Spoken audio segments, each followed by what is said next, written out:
I coach leaders to help them with a specific challenge or situation that they're facing. My approach is a little bit different. I use metaphors to help them identify where they're stuck and to present a different way and help them work towards a different way of leading. I use metaphors and they have homework or practices in between every time that we meet. So for one example, I was working with a leader. He was new to managing people and he worked in marketing at a small technology company. And his topic, or what he wanted to focus on in his leadership, was to be a little bit more engaging with his team and also with their customers. So we used metaphors to identify his current leadership and how he could lead a little bit differently. The homework between our meetings helped him shift from his current way of leading into that future self. Coaching practices are small steps that a leader takes daily to gain insights into how they're currently leading and to start building new muscles or new patterns so that they can lead differently.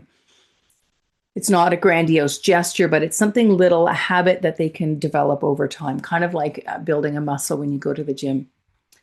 One of the shift or the new skills that this leader made was identifying his values and leading in a way that aligned with his values. And so he needed to understand what those values were and how to let them guide his leadership interactions. Because in doing so, he could then become more passionate about what he was doing, and that created an energy and was motivating for others. It allowed him a way to engage with people where he was maybe a little bit distant prior to that.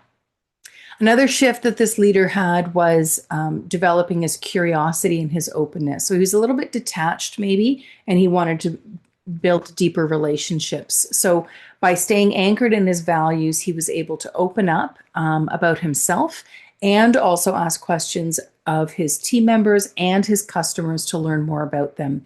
So using his values as his guideposts, he could venture out into a little bit more self-disclosure and a little bit more curiosity while still remaining true to himself.